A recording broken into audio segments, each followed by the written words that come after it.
So you guys see on my screen right now, there's a lion versus a Bidoof. Judging from the image that you are seeing, Bidoof waxes 1 billion lions any day of the week. We are doing a video here today about the lions and why they lose, coming from an African and who's also well-knowledged on Pokemon. What better guy to give his information, huh? Africa, the pride of my lions, Afghani Gucci, versus my good, love, adorable buddy Bidoof. You know what I mean, man? So I don't think people know what some of these creatures from Pokemon can do. So let me tell you, we're not gonna sit here and do a 45-minute deep analyze video. I might, but look, I can't. I'm just gonna try my absolute best to do this. So the Pokemon are so absurdly broken. It doesn't matter if a billion is a lot, because let's get into it. Dialga, right? The temporal Pokemon. We all know who Dialga is, right? If you did not know, he is the construct of time himself. Dialga. He controls time. Sorry, not even control. He is time. He's time. He is actual time, bro. You know what I mean? It's the balance. So here's Dialga, a space dragon, guys. He is time himself. You see? Whoa, dude, you want to scroll down? Look at the guy's description. Diamond, Pokemon Diamond, the very first time that you've seen this creature, right? It has the power to control time. What? It appears in Sinnoh Region myth as an ancient deity. What? That means the thing is billions and billions and billions on years old, right? A Pokemon spoke of in legend said that the time began moving when Dialga was born. So you go to look at the first one, where it is a power to control time, right? And time is a construct that at this point now is just endless. You know, it's been going on for how long? How many years now? You know what I mean? Just many millions and millions and millions and millions and billions of years. You know what I mean? So if this guy has the power to control time, like, what makes you think a billion lions are going to do anything to this? And if you want to use the Pokemon logic on this, lion types are normal types. If you want to use the Pokemon logic into this, no lore-wise, just Pokemon logic, right? And he is a steel type with 120 defense, 100 HP, and look at that. He resists normals. Wow. So, and with a whopping 150 special attack, the lions, being a billion, if we were to stack that all together, probably have a quadruple billion amount of physical attack stat. Wow, dude, look at that, man. He just warps himself into space, and then what they do? Like, you know what I mean? But this guy controls time, so yeah, just keep rewinding time till they don't exist. Wow, Dialga wins. See that? Just keep rewinding time till they don't exist. Rewind until they keep going back to infants, and then just become dust. It's gone. It's literally gone, dude. Just like that, it's gone. It literally says here in this black and white description here, it is said that time flows when Dialga's heart beats. So, unless the lions can find a way to make the guy's heart stop beating, which is impenetrable defense, I doubt it. I doubt it, because Dialga is a Steel type. If you want to use that Pokemon logic, but just in regardless, after Pokemon logic, let's use actual lore mythological logic here, right, dude? There's absolutely no way, shape, or form a billion lions taking on just even one Dialga. You know what I mean? Just even one Dialga. You know what I mean? And even if that's the case, if he does the power to control time, what makes him stopping from time hopping? You know what I mean? You know what I mean? Guy can time hop and come back to any time loop that he wants to, whatever. So he could time hop and bring a billion Dialgas, boom, boom, boom, boom, boom, boom, boom, boom, boom. You know what I mean? Of each and every separate thread of dimension, you know what I mean? Every timeline, boom, boom, boom, boom, boom. Get a billion They're done. One Dialga washes these lines. Hang on, we keep going. Palkia, guys, the spatial Pokemon, right? This is the exact opposite of Dialga. Dialga controls time. It says here that Palkia has the ability to distort space. Distort, not control. Distort. It's always very skewed that people think that Palkia it is space. Space is endless, and Palkia can't do all of that. Like, sorry, Arceus didn't want you to do all of that. If it did, that'd be nuts. But it has the power to an ability to distort space, right? So Palkia can okay, off rip, both of these guys are at minimum planetary level, right? You know what I mean, dude? These guys are at minimum planetary level. So if a billion lions are on the planet, you can just literally just rewind the time. You just rewind the time of the Earth where there's no longer any land sitting for them to fit. Lions can't breathe in space. These guys can breathe in space. You know what I mean, dude? They can live in space. Boom, it's a diff. You know what I mean? Palkia could just distort the planet. Boom, you're gone. You know what I mean? Like, it's Dunsky. Distort the space that surrounds the planet, and they're done, bro. They're done, bro. You know what I mean? I said to live in a gap in a spatial dimension parallel to ours. Wow. Look at this. Its total control over the boundaries of space enables it to transport itself to far places or even other dimensions. So it can port. Yep, it can port. Shadow Heart Crystal Silver, it can actually port. So it can port. It's really cool. Yep, it is said that space becomes more stable with Palkia's every breath. So with Palkia breathing, for whatever reason, if he didn't think he could breathe in space, well, boom. Shout out to, what game was that? That was Black and White. We just love Black and White here. Versus Dialga, who Black and White says it's his heartbeat.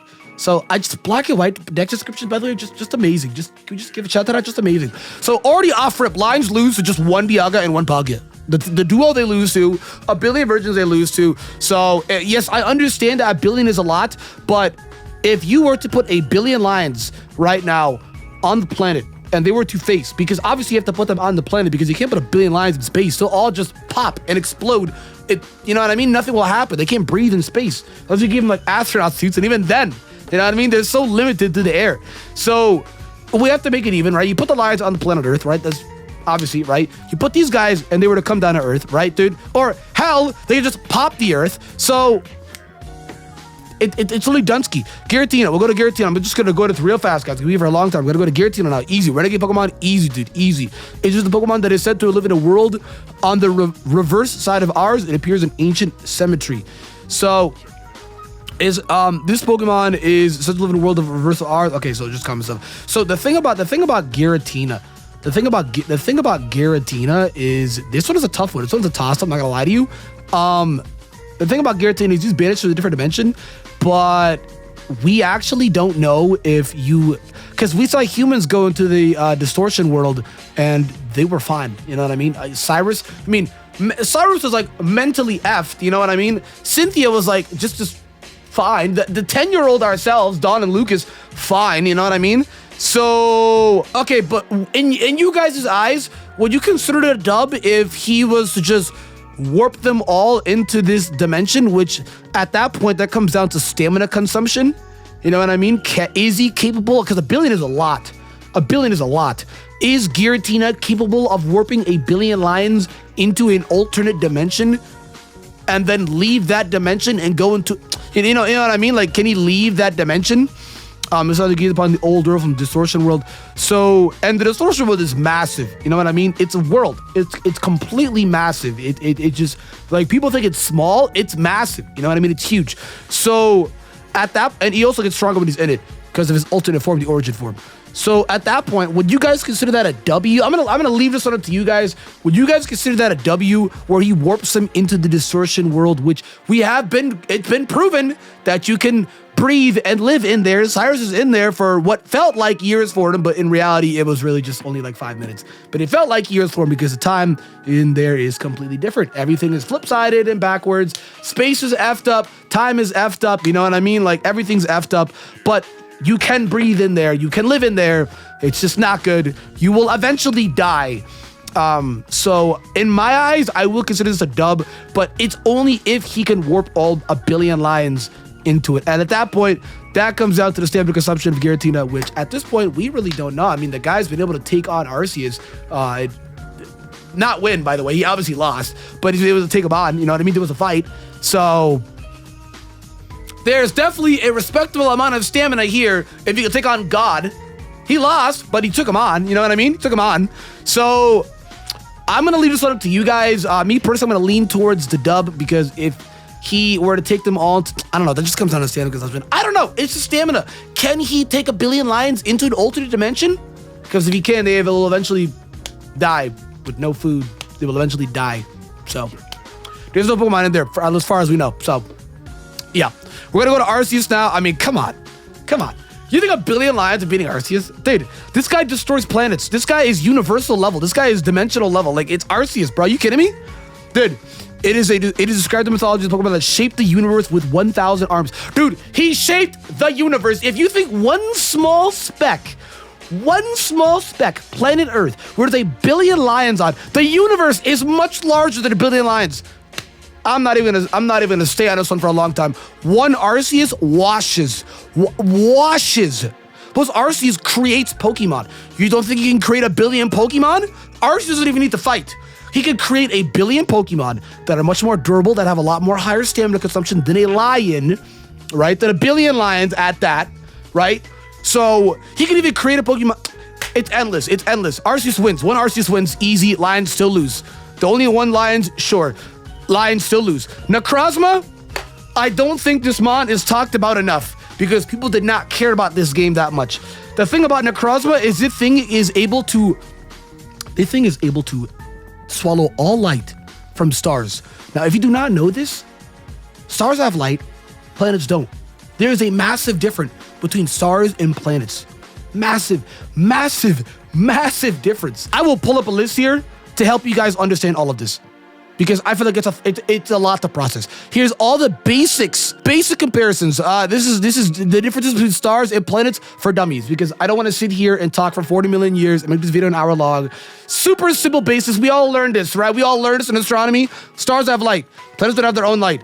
Boom. You know what I mean, dude? Stars are big. Planets are small, right? Boom. Stars have hot temperature. Planets have low. Boom. There's only one star in the solar system. There are 8 planets. Boom. The sun. The sun is a star, okay? I'm just gonna put that out there because for dummies, just don't know this. Okay, cool, cool. So this thing is able to quite literally swallow stars. So this thing can absorb all the light from the stars. And do you know how much light is on stars? Dude, stars have so much light, you can actually see them from when you go outside. You can actually see them sometimes. Like when you see stars, that is the light traveling all the way from here throughout space. From far, far, far away. That's how much light they have. And this guy swallows it all. Swallows it all. So you tell me right now, if you think a billion lions comes close to beating this. Dude, turn the lights off and planet Earth shreds them all. They can't even see them if you want to do at minimum. Dude, are you kidding me? This guy destroys the planet. This guy destroys the planet. The lions have no footing. They're dead. They all explode. Boom. It's just like, dude, it's not even hard, man. Look at this. This is the form. Okay. We're going to go to Ultra Necrozma. It says, this is its form when it has absorbed overwhelming light energy. It fires laser beams from all over its body. Its Ultra Moon says the light poured from all over its body affects living things and nature. Living things and nature. Lions are living things, right? Impacting them in various ways. So this could change even how they look, you know what I mean? It impacts them, you know what I mean? Here's also his alternate forms, where Necrozma ends up fusing with Solgaleo and Lunala, Duskmane Necrozma and Dalwings Necrozma. We'll look at those descriptions real quick here, where it said this is the form while it is devouring the light of Solgaleo. So it is literally devouring the light of the Sun God! The Sun God! So at minimum, we already know Ultra Necrozma absorbs all light, literally all of it. But at minimum, this one is with an ease, by the way, it is absorbing the Sun God. Like it's nothing, dude. It's nothing, dude. It says this is a Necrozma form, it's absorbing the power of Solgaleo, making it extremely ferocious and impossible to control. When a dominant Solgaleo takes on its form as a vicious Pokemon, mingling prey with its mini claws. Okay, so at this point, it becomes lion-like, because Solgaleo is kind of like resembling of a lion, you know what I mean? It hosts limitless energy, exploiting that energy to fuel a rampage. So it not only takes on the energy of Necrozma, but takes on the energy of Solgaleo. And then you want to look at Necrozma. I don't know why Pokemon DB both says Necrozma twice. Well, actually, what am I talking about? I don't know why. It's Necrozma. Guys, brain death. You know what I mean? Brain death. Sorry, a lot was happening there. We're going to look at Necrozma here, the Dawnwings. It continually expels all of its energy. So the thing is constantly expelling energy at a non-stop rate, dude. We could even look at it here where it says Necrozma subjugated Lunala's energy. Lunala entirely forcing the unfortunate Pokemon to emit its light energy for Necrozma to consume. So it is this is the amount of stamina that this thing has is damn near almost endless, because it is forcing Lunala, right, which is supposed to be, you know, like something of a moon god, which is it's forcing this thing to constantly emit its energy, right? And then as it's emitting that energy, it is absorbing that energy for Necrozma to consume. So it will burn the world. It will burn the world with lasers, dude. Are you insane? Like endless. I hope I've made my point. This thing alone destroys. I hope I've made my point. This thing alone destroys. You look at the actual regular Necrozma here, dude. He's reminiscent of Ultra Beast's life form. He's a life form, right? All right, duh. Apparently asleep underground and thought to have come from another world ages times. Light is apparently the source of its energy. It has extraordinarily vicious disposition. It is constantly firing off laser beams. So it fires off laser beams even in its base form right here. The moment it absorbs light, it's Dunsky, bro. And guess what? Guess what? The sun! The sun, G at minimum. And the sun is a smaller star in comparison to the rest out there, dude. Minimum, dude. This thing also doesn't die because it survives off absorbing light. So you have to literally like deplete all of its light, and after then it just slumbers. So Pokemon apparently just don't die because it's the same thing with another mod we're gonna look at later. But yeah, come on, dude. Are you kidding me? This one's super quick too. I don't gotta go into this one. Rayquaza was able to stop a meteor that was coming to the planet that was going to destroy the planet. Rayquaza is got so much endless energy as well too. Because if you did not know, a lot of people actually pretend that they don't remember this. Which first off, I don't think a lot of people actually read this. This picture was really good. It says right here that this Pokemon appears to be feeding off water and particles in the atmosphere. So people think, oh, but Rayquaza needs to eat his stamina. Dog, are you kidding me? He literally lives with the particles in the atmosphere. He's fine. And water that he gets on the clouds. He's okay, dude. He's okay. Also, if you guys did not know, Rayquaza eats meteors. Where does it say here? Because it lives on the sky. Okay, people are just super stupid in the Owen region. You know what I mean, dude? So it says it flies forever throughout the ozone layer, consuming meteors for sustenance. The many meteors in its body provide the energy it needs to Mega Evolve. So if you did not play Oras for whatever reason, I just TLDR'd it for you. Rayquaza Mega Evolves very first Mega off the energy of meteors, right?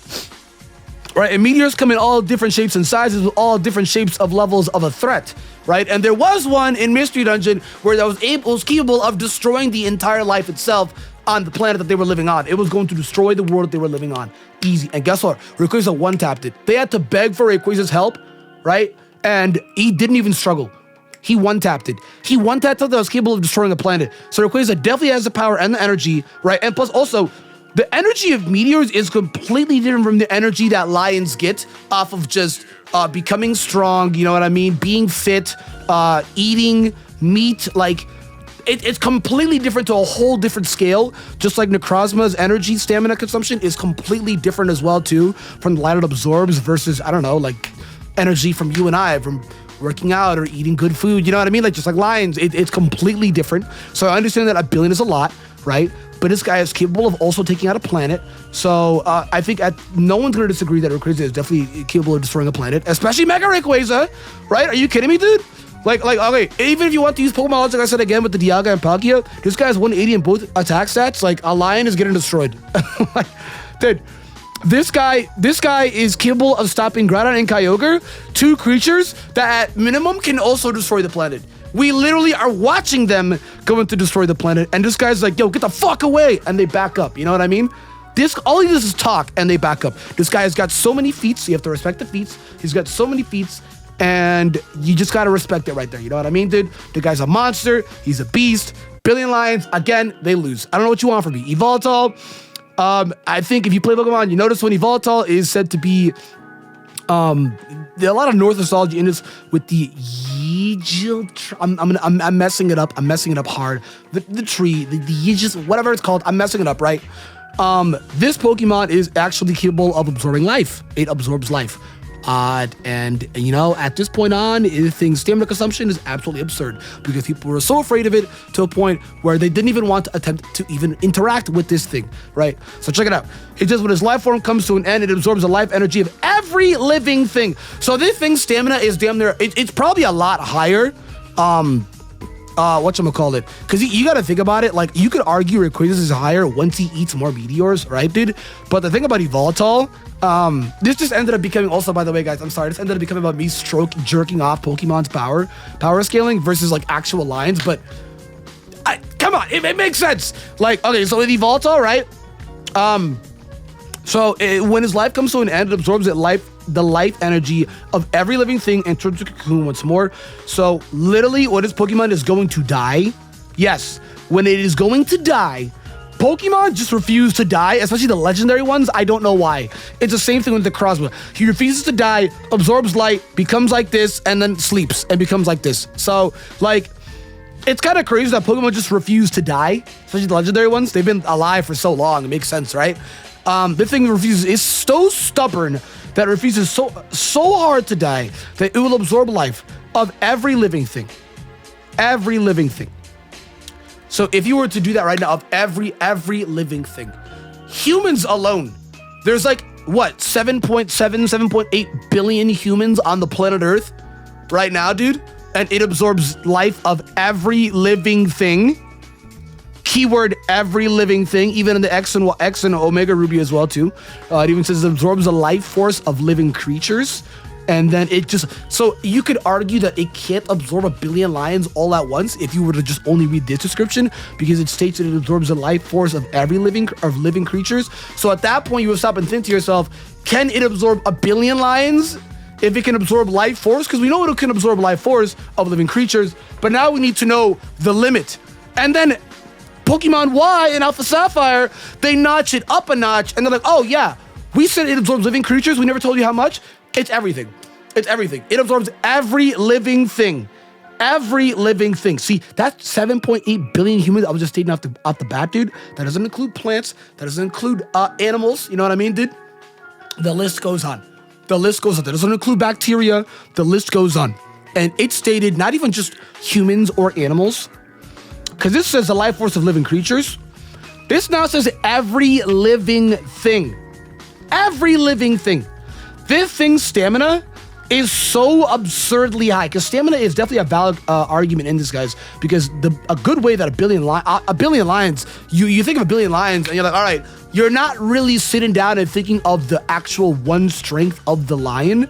You are going to take that one strength of the lion and you're going to multiply it by 1 billion. And I don't think people know how much 1 billion is, because 1 billion is a lot, but to some of these Pokemon, 1 billion feels like a small rice grain. You know what I mean? Like, this thing doesn't even flinch absorbing all that life. What I will say, though, is just a little bit off topic. Yveltal is not inherently evil or malicious.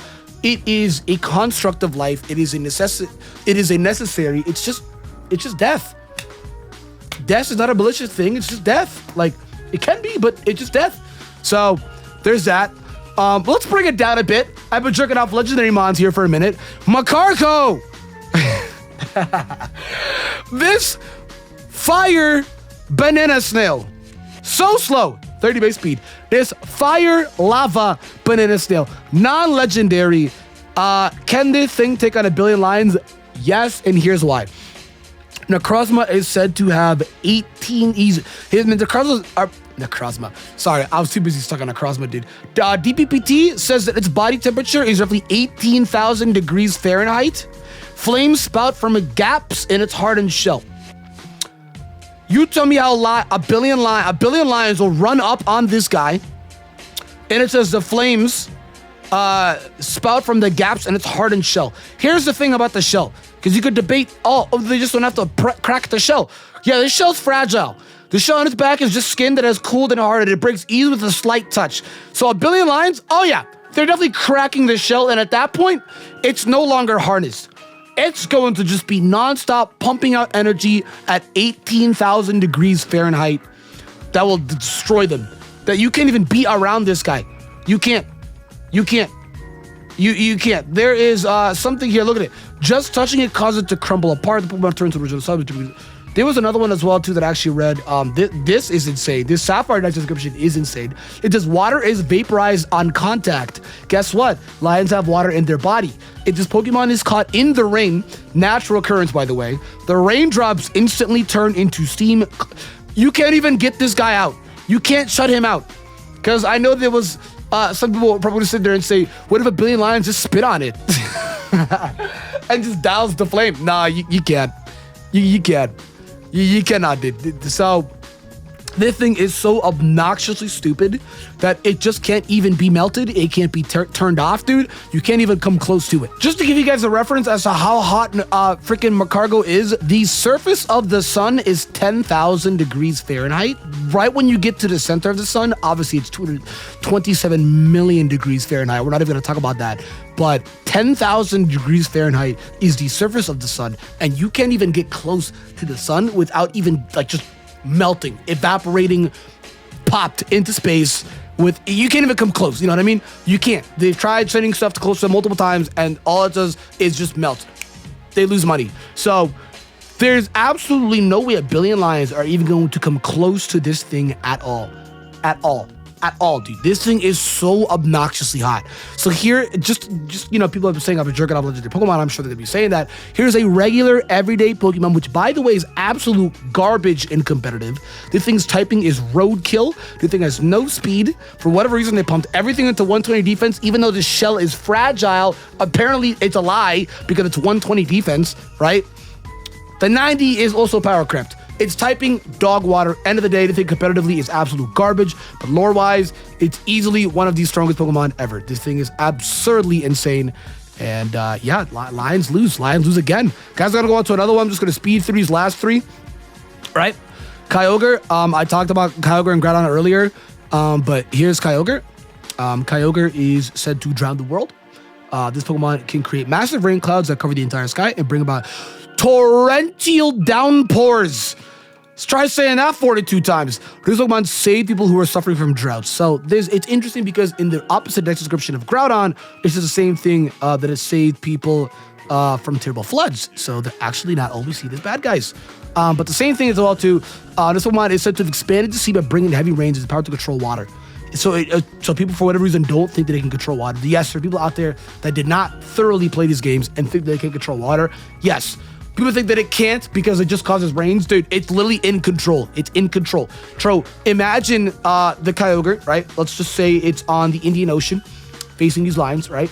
Yep, just imagine the little land that the lines are on, you know what I mean? The entire continent of Africa, right? Just underwater. Underwater. Every country, every continent, underwater. Kyogre and Groudon have the power and capability of actually just terrorizing the earth. Kyogre is capable of drowning the entire earth. Groudon is capable of actually drowning the entire earth. And you have to understand, Groudon is capable of dangerous things. Like, I know Kyogre gets the most jerking off because Groudon stands on a small little speck of land, but Groudon is capable of actually like evaporating almost the entirety of water itself on the entire planet, destroying life itself. That's absurd. That's absurd. Especially when he goes primal. Don't you think it means, dude, this is their nerfed powers, and they did that in the very first time they saw them. They're nerfed powers, limiters they have on them. This is what the limiters are turned off, and they are given the orbs. They just ascend. They ascend, dude. Through primal version with nature's full power, it will take back its true form. It can cause magma to erupt and expand the landmass of the world. So, look at this. Said to have expanded the lands by evaporating water with raging heat. Dog, can you imagine that? Evaporating oceans by expanding the land? Dog, because you would need to do that in order to expand the land. You realize how big the Pacific Atlantic? All these, like, dude, the planet Earth is literally 70% water. So, like, 70% of it, you can just evaporate? That's absurd. That's absurd. He's also the creator of the land. He can sleep in magma. So his durability is up there. You can make volcanoes erupt on awakening. That is awakening. Now imagine if he intended to choose so, because Groudon, since he can control like he's like a tectonic plate Pokemon, right? Boom, one stomp with his actual like intent control, multiple volcanoes, just massive chain, entire planet is Hawaii all over again, dude. Otherwise, him just awakening is said to make volcanoes, plural, erupt on awakening. It is absurd how obnoxious these mons are, and they're terrified of Rayquaza. They've lost to Rayquaza both at the same time. That's just Groudon. Going to Kyogre, especially again with its primal reversion state, a state that makes the thing a lot stronger, dude. Its original power, right? Kyogre is said to have widened the seas by causing downpours. They've been asleep in a marine trench, so this thing can just juice up all the oceans in the world. So that 70% will go to like 1,000%. All lions drown. They're dead. They can't breathe underwater. You know what I mean? They're dead. How do they even get to Kyogre if it just goes underwater and just drowns them all? You know what I mean? This is a solo fight. This is a solo fight, dude. It is the personification of the sea itself. The personification of sea itself, dude. It can cause storms. So Groudon can cause the volcanoes, right, to erupt. They think it can cause storms that cause the sea levels to rise. Bro, they will literally mess up the planet. Yes, by the way, they can destroy planets. Like at least the planet that they are on. Don't know about other planets because obviously they're very specific to water and land, right? And not every planet has water and land. But at least the Earth, yeah, they can destroy the Earth. They can literally destroy the Earth. So big respect for creating these absurdly, obnoxiously busted Pokemon. And by the way, they both lost to Rayquaza at the same time. They both lost. You have to think about it as well, too. Thousands of years ago, primal, even stronger. And they both lost to Rayquaza at the same time. At the same time. So, you tell me if we're going to lose 10 billion lines. You tell me. Last one we're going to go into is Eternatus. I don't even know why I'm on the Pokemon Wiki. I don't. Yeah, this thing is said to absorb energy. I mean, when you look at absorbing energy legendary Pokemon, they just sort of wash as an insane amount of just living creatures, because this thing came around 20,000 years ago. And okay, so the thing is though about its Gigantamax, right? Air quotes Gigantamax, right? It is a result of Rose's meddling, because obviously like underneath the ground, right? It absorbs all of that. But let's just say in a perfect world that happens. Let's just say in a perfect world that doesn't happen, right? We'll go first if it doesn't happen. If it doesn't happen itself, Eternatus has a core and it just absorbs energy emanating from the land of the Galar region. This energy is what allows Eternatus to stay active. So it seems specific towards the Galar region, and the Galar is not real, right, dude? But let's just say that the Galar region is the UK. It's basically the UK. So let's just say that. Let's just say my man absorbs all the British. Let's say he absorbs all the British. The Lions is done. He has a cannon on his chest that is said to be capable enough to destroy the planet. Obviously, as Calyrex and the horses took care of it, same with Zamazenta and Zacian. So we're not going to talk about Calyrex, Zamazenta, and Zacian. Their defense capabilities and their strength is a whole different breed for another day, because they're capable of defeating a thing, Mugendina, that is capable of actually destroying the planet. So, I don't gotta speak much on this guy. I mean, this guy could wipe the living existence of things itself. People literally said the stories of Darkest Night 20,000 years ago that this guy almost destroyed life itself. So, wiping out multiple percentages of the Earth. Like, guys, TLDR, I don't know what you... And look at this! Are you kidding me? This thing is so massive. This thing is over 100 meters. This thing is over 100 meters. How do a billion lions even get to this thing when it's shooting laser beams capable of popping a planet? Dude, like, it's not. It's not. There's infinite amounts of energy, by the way, pouring out from its enlarged core. So, okay. So you can already debunk that if people are going to be like, oh, well, it's reliant on absorbing the energy from the Galar region. No. So this energy is what allows Eternatus to stay active. Yes, that's true. That's true. But the thing about Eternatus though, is it has an infinite amount of energy that's pouring from this enlarged core. So it's all the core, right? So it already has a mass amount of energy. It just keeps taking more because it damn near is infinite, which it can warp the surrounding space-time. It can warp the surrounding space-time. So he's capable of distorting space and distorting time. He's like a diet Palkia Giratina. Diet Palkia Dialga. Sorry, Giratina. Well, actually Giratina too. But look, it's just insane. There's no way in hell Billion Lions beat this. I know I just sat here for like, what? Over 30 minutes now, and I said I'd do this quick. I'm sorry. If you have not heard me right now, I know billion is a lot, but these guys are capable of wiping planets, universes, stars, and they want a billion lions versus every Pokemon. The initial argument of all of this, guys, is not a billion lions versus one Pokemon. It's a billion lions versus every Pokemon. And my whole point in this video is they don't even need to face every single Pokemon at once. Obviously, a billion lions, dude, look at this. Obviously, a billion lions are washing a Venusaur. Obviously, a Charizard. You know what I mean? Obviously a Blastoise. Obviously all these dog crap mons. Dude, even some legendaries the billion lions are washing. Like Moltres. Moltres has a limit to its stamina. It has a limit. It can't keep that fire on forever. Once that fire is out and a billion lions, let's just say Moltres is capable of burning, let's say like 15,000 lions, right? Highball it. After that, its energy's out. It's out. Then the lions slaughter Moltres, dude. You know what I mean? Like, they obviously don't beat every legendary Pokemon. Obviously, they're going to be washing some of these, dude. They could definitely wash even like a Mew. You know what I mean, dude? You could even argue that they could wash a Mew. You know what I mean? Mewtwo is there's not enough to know about Mewtwo. Mewtwo was said to be scary enough to be a threat to human life itself. So, but I mean, take that as what you will. Mewtwo was, like I just said, was considered to be a threat to human life itself. Take this as what you will, because that also does not equate to a billion. They said human life, but you've never seen the dude even come close to wipe out 1 billion humans. You know what I mean, dude? So Daddy can take out 1 billion lions, which are much stronger than 1 billion humans. Unless the 1 billion humans got clocks. Otherwise, though, yeah, I mean, again, 1 billion lions are washing a lot of Pokemon, no doubt. But they want 1 billion lions to take on every single Mon. That is not possible. In no way, shape, or form would that ever happen. You could even debate Wobbuffet just takes all the hits and just counters it all back. Well, Wobbuffet obviously has a limit. The limit being the 190 HP. He will take 190 damage total.